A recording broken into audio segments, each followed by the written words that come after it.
Esses dias eu tava explorando na página do YouTube, pensando o que eu vou assistir hoje. Até que me aparece um vídeo com a thumb do Jeff the Killer, o que me fez pensar, tipo assim, realmente era maneiro a parte da época?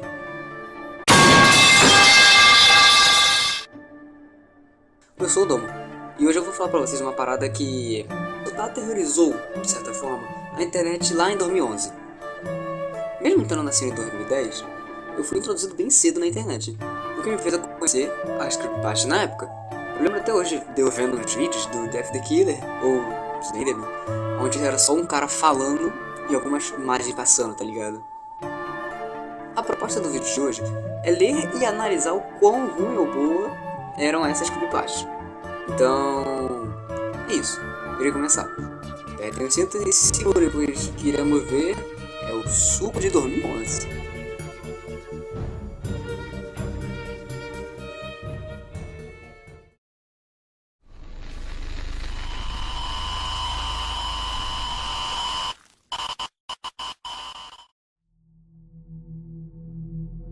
Slenderman. Traduzindo, seria algo como Homem Esguio. Ele veste terno preto. Ei, ei, ei! Calma aí. Depois de um tempo, eu percebi que seria muito sem graça o vídeo só de eu falando a creepypasta. Então, eu vou comentar com algumas coisas sobre o que eu acabei de ler. Voltando. E é muito magro. E é capaz de esticar seus membros e próprio tronco para tamanho desumanos. A fim de provocar medo e também seduzir suas presas, com seus braços estendidos, suas vítimas ficam hipnotizadas e ficam totalmente impotentes. Ele também pode esticar seus dedos, criando tentáculos. Ele nunca deixa rastros de suas vítimas. Não se sabe a origem dele. Ele gosta de raptar crianças e sempre é visto antes do desaparecimento de uma ou várias. Gosta de lugares com névoa ou muitas árvores, onde ele pode se esconder. Dizem que as crianças podem ver ele, se não tiver adultos no local. Parece uma lenda, mas muitas pessoas afirmam já terem visto o Homem Esguio. Os avistamentos normalmente acontecem à noite, perto de rios ou florestas. Tem relatos também dele ter entrado no quarto de crianças à noite, com as janelas abertas. Esses relatos são comuns no Japão e na Noruega, mas vem crescendo os avistamentos em outros lugares do mundo. Ainda não acredita? Apareceram imagens dele em fotos tiradas de crianças desaparecidas, no dia em que elas sumiram. Curiosidade: as crianças costumavam ter pesadelos com homens guio antes do seu desaparecimento. Vamos lá! Eu não, eu não sei como é que eu tinha medo disso. Então, o Slenderman, ele é escrito de uma forma parecendo uma lenda urbana, para botar medo nas crianças, tipo, qual a necessidade de falar que tem relatos dele também entrando em quartos de crianças à noite, que ele só entra em quinta com a janela aberta, assim, fica parecendo aquelas histórias de não sai na rua de noite, senão o velho do saco vai te pegar. Assim, eu não vejo muito problema nessa creepypasta, ela só é meio não tão creepy. Assim, vendo hoje com 15 anos, eu percebo que o homem esguio é uma forma de assustar. Só. É tipo eu chegar numa criança e falar: "Oh, toma cuidado com o homem das pernas brancas, pois ele vive aqui, nessa região, ainda mais quando crianças andam sozinho nessa rua." Oh. Mesmo assim, não acho muito ruim, mas também não acho muito bom. Ela, de certa forma, é meio medonha, né? Pois entra naquela parada do sequestrador bizarro. Mas também fica com os pés na base do relato de e tal pessoa viu, tá ligado? Então, se fosse pra ranquear essa creepypasta, eu botaria ela no B ou no A. Ela até chega a cumprir seu papel de assustar de alguma forma, mas não tanto.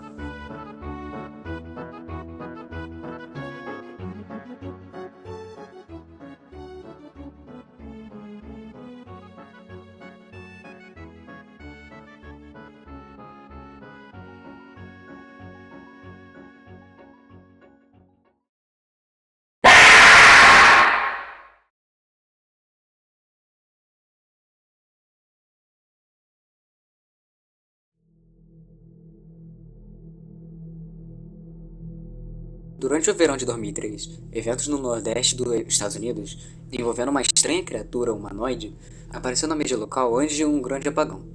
Pouca ou nenhuma informação foi deixada intacta, e a maioria das informações na internet sobre a criatura foi destruída misteriosamente. Ela aconteceu primeiramente na parte rural do estado de Nova York. Autoproclamadas testemunhas contaram suas histórias sobre seus encontros com a criatura de origem desconhecida. Alguns estavam terrivelmente amedrontados, enquanto outros tinham uma curiosidade que somente era encontrada em crianças. Seus depoimentos não estão mais disponíveis, porém muitas pessoas envolvidas ainda procuram respostas sobre o Rake e sobre os acontecimentos daquele ano. No início de 2006, ao final das investigações, encontraram quase 2 dúzias de documentos entre o século XII e hoje em dia, em 4 continentes diferentes. Em quase todos os casos, as histórias eram praticamente idênticas. Eu estive em contato com um membro do grupo de investigação e fui capaz de obter algumas partes de seu livro, que será lançado brevemente. Nota de suicídio, 1964. Enquanto eu me preparo para tirar minha própria vida, sinto que é necessário escrever para amenizar a dor e a culpa que sinto. Não é culpa de ninguém além dele. Assim que acordei, eu senti sua presença. Uma vez que acordei novamente, eu escutei sua voz e olhei em seus olhos. Eu não posso dormir, sem medo da próxima experiência que terei quando acordar. Eu nunca mais posso acordar. Adeus. Foi encontrada uma caixa de madeira onde haviam 2 envelopes vazios, adereçados a William e Rose, e uma carta pessoal sem envelope. Querida Aline, eu tenho rezado por você. Ele falou seu nome. Trecho de um jornal traduzido do espanhol. Eu experimentei o maior terror. Eu experimentei o maior terror. Eu experimentei o maior terror. Eu vejo seus olhos quando eu fecho os meus. Eles são vazios, negros. Eles me viram. Sua mão molhada. Eu não vou dormir. Sua voz. Parte legível. Diário do Capitão. Oh, desgraça! Diário do Capitão, 1691. Ele veio até mim durante meu sono. Do pé da minha cama, eu tive uma sensação. Nós devíamos voltar para a Inglaterra. Nós não devemos voltar aqui, a pedido do Rake. Depoimento de uma testemunha, 2006. 3 anos atrás, eu havia retornado de uma viagem até as cataratas do Niágara com minha família.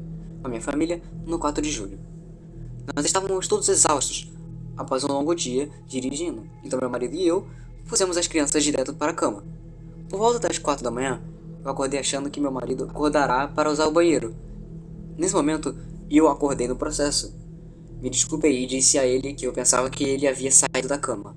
Quando ele virou para mim, ele ofegou e puxou seus pés do fim da cama tão rápido que quase me derrubou da cama. Ele me agarrou e nada disse.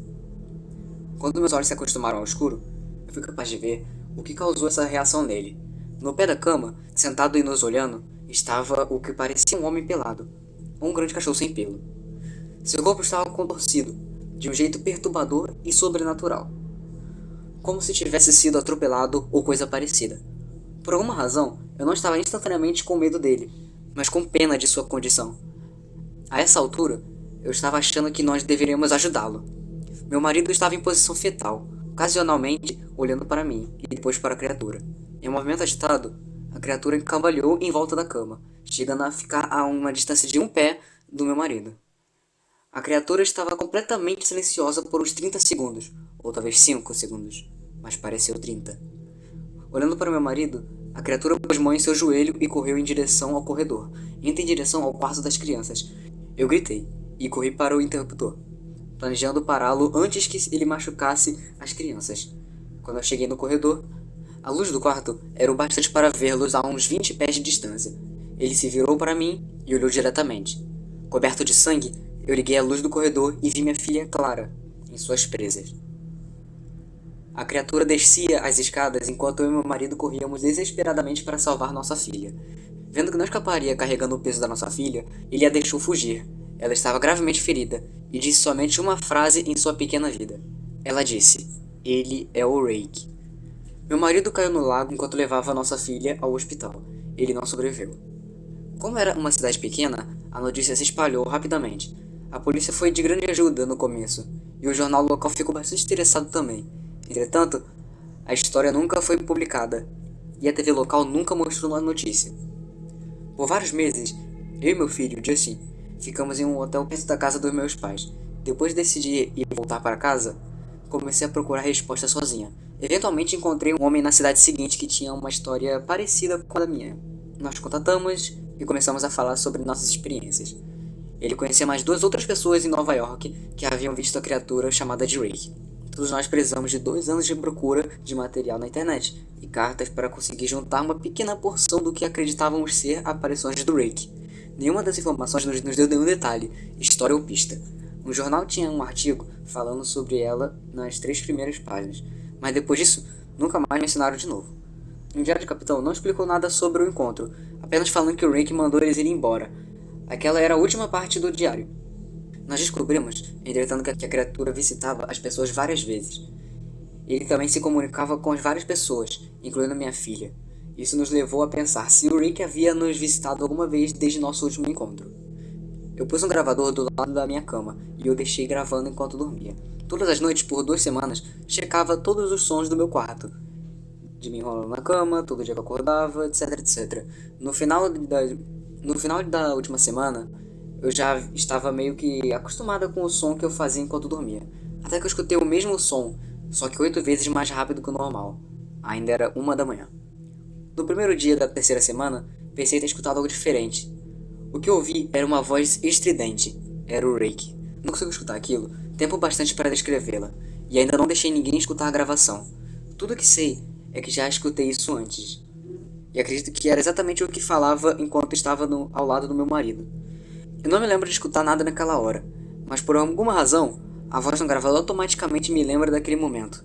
Os pensamentos que devem ter passado pela mente da minha filha naquela noite me deixaram muito frustradas. Eu não vi mais o Rake desde que ele arruinou a minha vida, mas sei que ele está no meu quarto enquanto eu durmo. E temo uma noite que acordarei e verei ele me observando.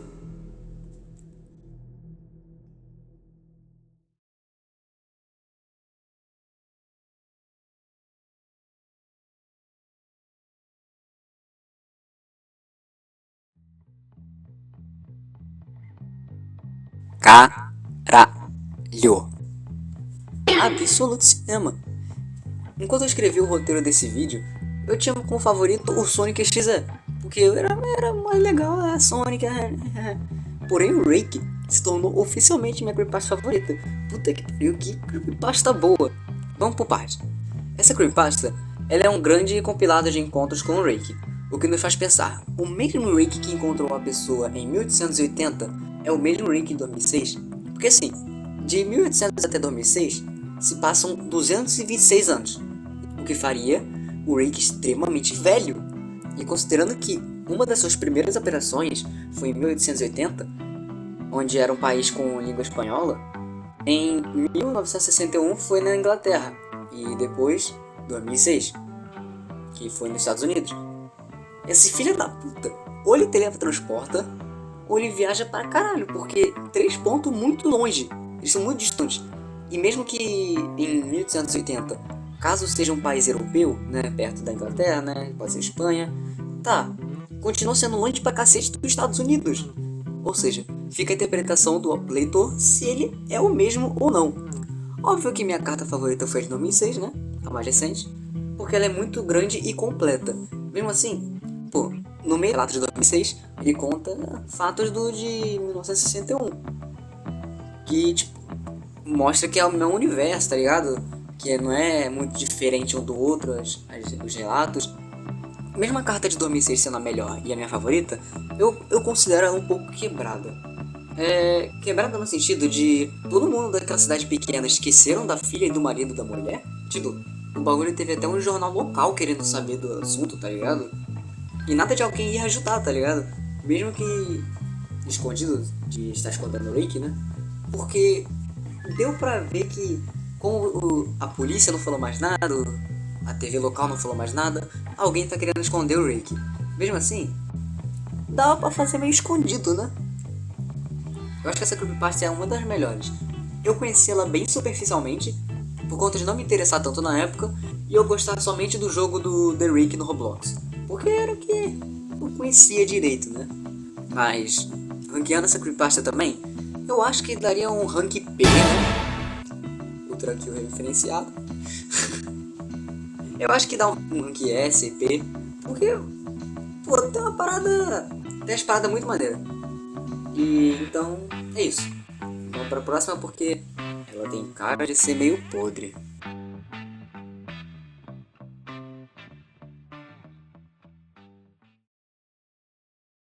Let's go!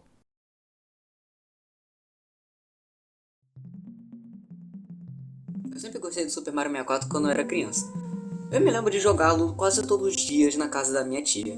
Num certo dia, um pop-up apareceu pra mim do nada, enquanto eu assistia um vídeo de gameplay desse mesmo jogo no YouTube. Fiquei um pouco assustado e estava prestes a fechar a janela, quando notei que era um website mostrando uma cópia do Super Mario 64. À venda? Tinha fotos e tudo mais. Normalmente, eu não confio nessas coisas, mas o sentimento de nostalgia me dominou, e eu quis comprá-lo imediatamente. A coisa era peculiar, vendo como o dono do jogo queria que o comprador enviasse um envelope contendo R$10 ao endereço do site, ao invés de usar algo parecido como PayPal, Visa, Keycard ou algo assim. O que tornou mais estranho ainda foi que quando eu tentei reacessar o site, né, eu tinha anotado o URL, a página não podia ser mais encontrada. Poucos dias após os R$10 serem enviados, eu recebi um pacote contendo uma nova cópia do jogo. A primeira coisa que eu notei foi quando eu abri a pequena caixa e era a vinheta oficial do jogo, aquela com o Mario voando no ar com o chapéu. Aparentemente foi arrancado algo assim, em seu lugar havia um pedaço de fita adesiva com Mario, grosseiramente escrito com um marcador permanente. Eu me senti um pouco enganado, né? Mas, contando que o jogo funcionasse, eu não me importaria. Eu tirei meu Nintendo 64 da caixa e coloquei o cartucho. A tela apareceu com o rosto do Mario, o de sempre, que você podia puxar e esticar o quanto quisesse. Eu lembro de rir muito com todos os resultados que você podia obter com isso. Eu decidi zoar um pouco, só pelos velhos tempos, sabe? Movi o cursor para a orelha do Mario e puxei em grandes proporções. Eu ia até fazer o mesmo com a outra orelha, quando de repente a TV fez um barulho de estática muito alto. A cabeça do Mario começou a se deformar, de um jeito que eu nem sabia que era possível para aquele modelo. Sons aleatórios do jogo começaram a tocar junto com o barulho de estática. Enquanto tudo isso estava acontecendo, eu pude ver uma voz fraca sussurrando em japonês. A voz fraca estava choramingando. Imediatamente, eu desliguei o jogo e tentei novamente. Eu nem liguei para a cabeça do Mario dessa vez. Eu somente criei um novo arquivo e comecei a jogar. Quando eu selecionei o arquivo, o jogo pulou toda aquela introdução monóloga da Princesa Peach e aquela fase do jardim. O Mario spawnou diretamente dentro do castelo. O assustador foi que o Bowser não disse nada antes.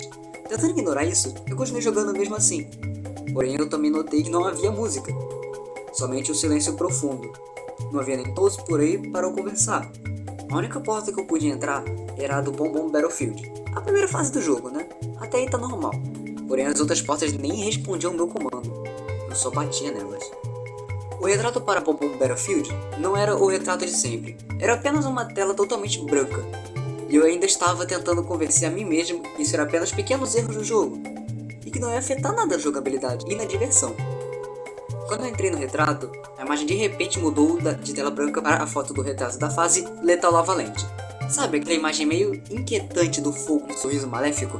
É. A partir daí, foi quando eu comecei a achar aquilo tudo muito suspeito. O menu de seleção das missões apareceu, e um outro detalhe esquisito estava presente. Ao invés da missão Be Bob-omb on the Summit, a missão se chamava Turn Back, ou Volte em português. Eu não fazia ideia, o que me levou a apertar A, mas eu apertei. A fase parecia normal, tudo estava do jeitinho que eu me lembrava. Eu achei que finalmente poderia curtir o meu jogo favorito da infância, né? Mas então eu vi Luigi. Eu estava absolutamente chocado. Ele não estava nesse jogo antes. Seu modelo nem era uma troca de cores do Mario. Ele tinha um modelo completamente original. Ele ficou ali, parado, até que eu tentei me aproximar um pouco mais. Ele começou a correr em uma velocidade inesperada. Eu segui o ritmo e corri pela fase. Enquanto eu perseguia, coisas muito estranhas estavam acontecendo. Cada vez que eu pegava uma moeda, Os inimigos e a música ficavam mais lentos, e o cenário ficava cada vez mais escuro e mórbido. Isso foi ficando cada vez pior, até que eu peguei a quinta moeda. Então a música simplesmente parou, os inimigos ficaram caídos no chão, como se estivessem mortos, e eu estava muito assustado. Mas mesmo assim, eu continuei perseguindo o Luigi. Eu subi toda a colina. Não tinham bolas de canhão rolando em direção a mim, tentando me derrubar. Eu sinceramente não estava mais surpreso a esse ponto. Luigi estava sempre fora do meu alcance de visão enquanto eu corria. Quando eu cheguei no topo da montanha, vi um outro objeto que estava fora de lugar. Uma pequena cabana, que era tudo que eu podia ver lá em cima. Não consegui achar Luigi em nenhum lugar. Era muito esquisita para estar num jogo do Mario. Era velha, simplesmente muito quebrada. Independente dos meus medos naquele momento, eu entrei na cabana. Logo depois que a porta se fechou, uma imagem muito perturbadora e assustadora do Luigi enforcado e pendurado apareceu, junto com uma música muito aterrorizante. Parecia uma puxada forte de uma corda de violino acompanhada com a batida forte de um piano. Mario se ajoelhou, a chorar e soluçar por 5 minutos. Então a tela diminuiu até sumir. Então eu fui mandado de volta para o castelo. Foi jogado para fora do retrato. Mamma mia! A imagem mudou do retrato da fase Lethal Lava Land para a imagem do Luigi enforcado. A sala era diferente dessa vez. Agora era um pequeno corredor. Todos com expressões vazias e roupas brancas se alinharam dos lados. Porém, tinha um retrato do outro lado do corredor que me assustou totalmente. Era uma foto da minha família. Não era nem da época que o jogo foi lançado. Era uma foto muito recente. Eu lembro de ter tirado ela na semana passada. Então eu coloquei o dedo no botão em off do Nintendo 64. Não havia como eu continuar jogando depois disso. Porém, quando eu apertei o botão, o jogo ainda estava ligado.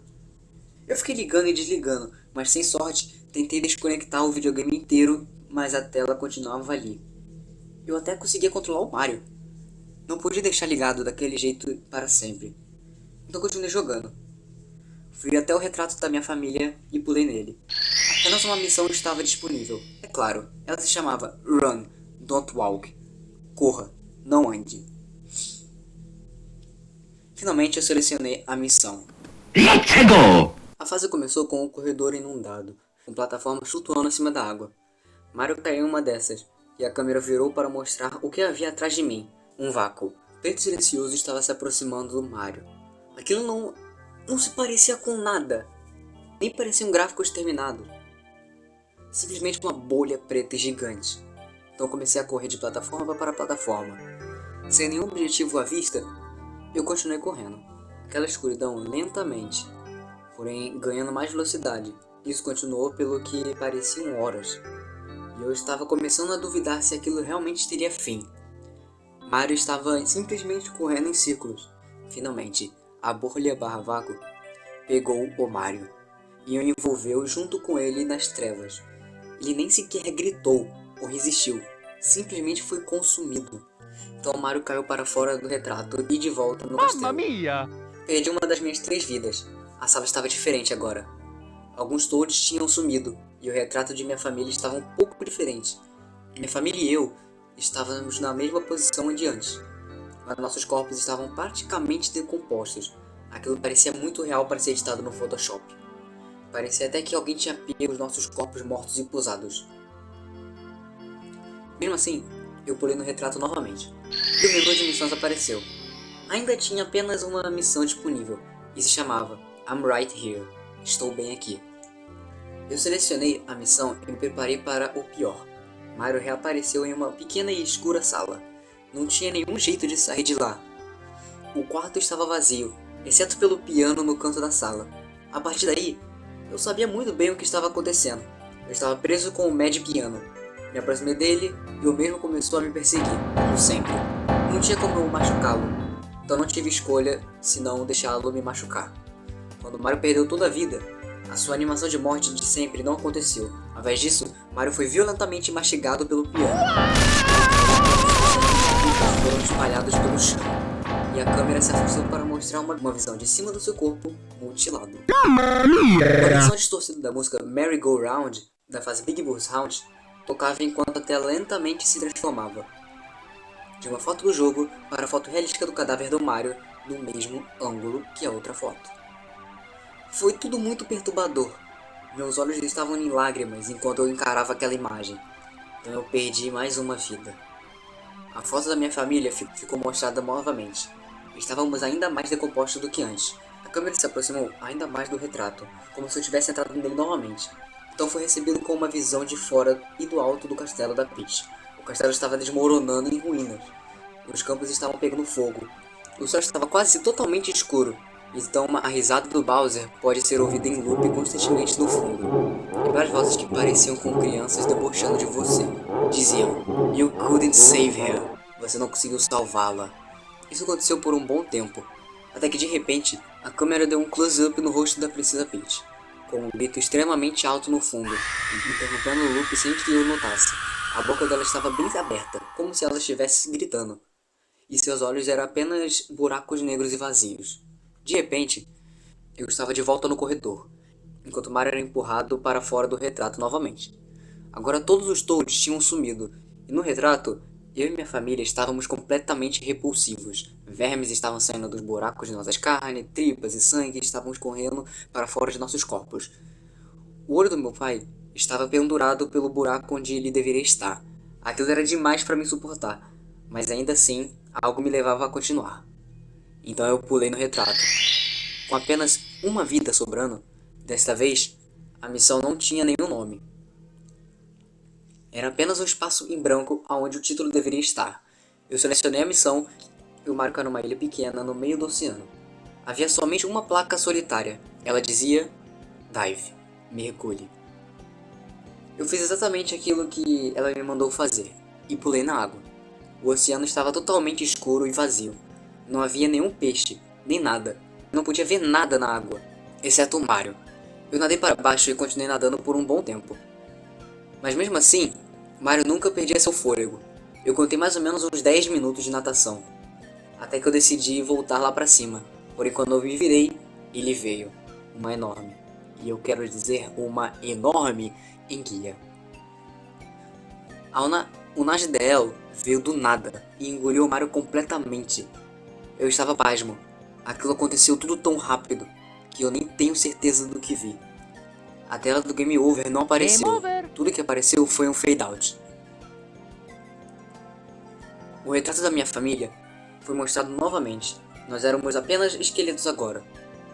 Novamente, aquilo parecia muito real. Eu não consegui mais mexer a câmera. Ela simplesmente ficava focada no retrato. Eu finalmente consegui desligar o jogo e então reiniciei e tentei novamente. Escolhi meu arquivo, mas ele só levava para a foto da minha família. Eu tentei isso mais ou menos umas 3 vezes antes de desistir.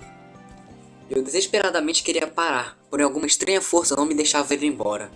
Eu decidi selecionar o outro único arquivo já salvo. A câmera novamente se focou em uma foto com esqueletos, mas dessa vez eles estavam em posições diferentes. Era uma família diferente.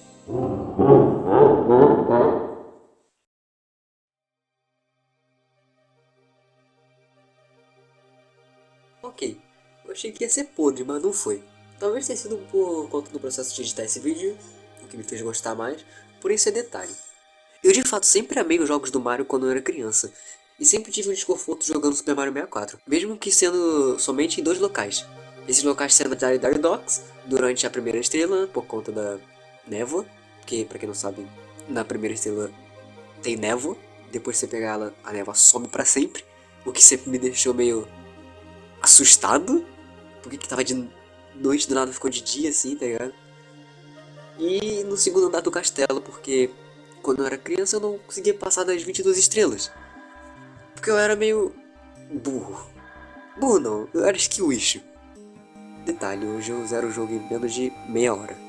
Mesmo assim, o começo da creepypasta me lembra um pouco Sonic XZ, que é o disco, nesse caso o cartucho, que tem escrito de canetão o nome do protagonista, sem falar qual que é o jogo. Eu me senti muito imerso na história porque, quando eu lia, parecia que eu estava no lugar do cara.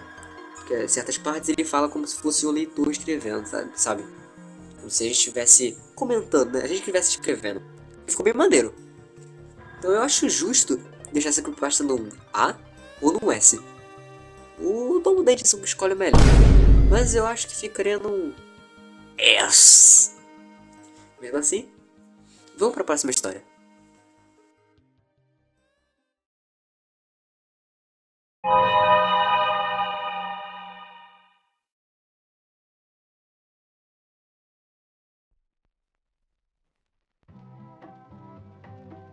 Recentemente eu criei um mapa no modo single player do jogo Minecraft. No começo estava tudo normal.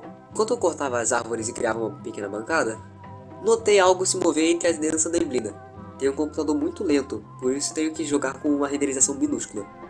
A princípio, achei que era só uma vaca, por isso fui atrás dela, na esperança de conseguir alguma pele para minha armadura. Entretanto, não era uma vaca. Olhando em minha direção estava um outro personagem, com a cor de pele padrão, mas seus olhos estavam vazios. Não vi nenhum nome aparecer, e eu verifiquei umas 2 vezes para me certificar que eu não estava no modo multiplayer. Ele não ficou muito tempo, simplesmente olhou para mim e rapidamente correu para dentro da neblina. Corri atrás dele por curiosidade, mas ele foi embora. Eu continuei com o jogo, não sabendo o que pensar. Enquanto eu expandia o mundo, via coisas que pareciam fora do lugar para o gerador de mapas aleatório. Tudo em 2x2, no meio de rochas, pequenas e perfeitas pirâmides de areia no oceano, e os bosques de árvores sem folhas. Constantemente eu sempre achava que havia visto outro player, outro no meio do nevoeiro profundo, mas eu nunca consegui ter uma visão melhor dele. Tentei aproximar ainda mais a minha câmera sempre que eu pensava ter visto, mas não adiantava. Salvei o mapa e fui para os fóruns da internet, para ver se alguém havia encontrado o pseudo-jogador. Não havia ninguém que tivesse visto. Eu criei meu próprio tópico falando sobre o homem e perguntando se alguém teve alguma experiência semelhante. O tópico foi deletado dentro de 5 minutos. Tentei mais uma vez, e o tópico foi deletado ainda mais rápido. Em seguida, recebi uma mensagem pessoal de um usuário chamado Herobrine, dizendo apenas uma palavra: pare. Quando fui olhar o perfil de Herobrine, deu erro na página. Recebi um e-mail de outro usuário do fórum. Ele afirmou que os mods podiam ler as mensagens dos usuários do fórum, e que era mais seguro se comunicar por e-mails. A pessoa que mandou o e-mail alegou que também havia visto o jogador misterioso, e tinha um pequeno fórum de outros usuários que também tinham o visto. Seus mundos estavam obviamente recobertos de características estranhas também, e eles diziam que o jogador misterioso não tinha pupilas. Cerca de um mês se passou até que eu recebi a notícia de meu informante novamente. Algumas das pessoas que haviam encontrado o homem misterioso procuraram o nome Herobrine, e descobriram que aquele nome era frequentemente utilizado por um jogador da Suécia. Depois de recolher mais algumas informações adicionais, foi revelado que o jogador era o irmão de Notch, o desenvolvedor do jogo. Eu pessoalmente enviei uma mensagem ao Notch e perguntei se ele tinha um irmão. Demorou um tempo, mas ele mandou de volta uma mensagem muito curta. Eu tinha, mas ele não está mais entre nós. Notch. Eu não vi o homem misterioso desde nosso primeiro encontro, e eu não notei qualquer outra alteração em meus outros mapas. Felizmente, consegui tirar uma print quando eu o vi pela primeira vez. Aqui está a única evidência de sua existência.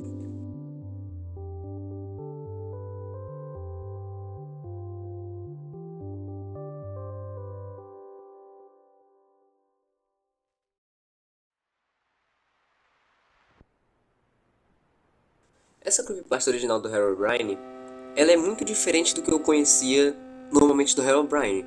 Porque o que eu achava que ele era você ia lá, fazia o totem dele, invocava, ia lá e amaldiçoava seu mundo. Só que acabou que não é muito bem isso. Aparentemente ele só realmente apareceu algumas vezes no mundo das pessoas, e é isso.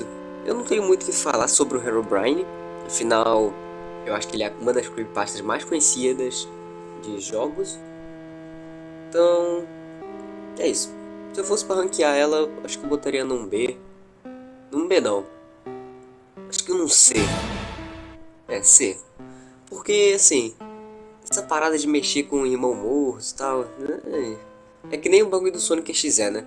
É maneira, mas, pô, podia ser qualquer coisa menos o Sonic, sabe? Nesse caso, podia ser qualquer coisa menos o Minecraft. Porque, assim, a história de, irmão morto que agora amaldiçoa tal coisa. Pô, precisava ser o Minecraft, tá ligado? Sei lá, se fosse o irmão morto que amaldiçoou um computador, aí ele virou uma entidade. Ó, aí sim. Aí seria uma creepypasta maneira nível S. Eu gostaria. Mas é a vida. Essa creepypasta ela é bem famosa, não tem muito que eu falar ela. Ainda mais que ela é muito pequenininha.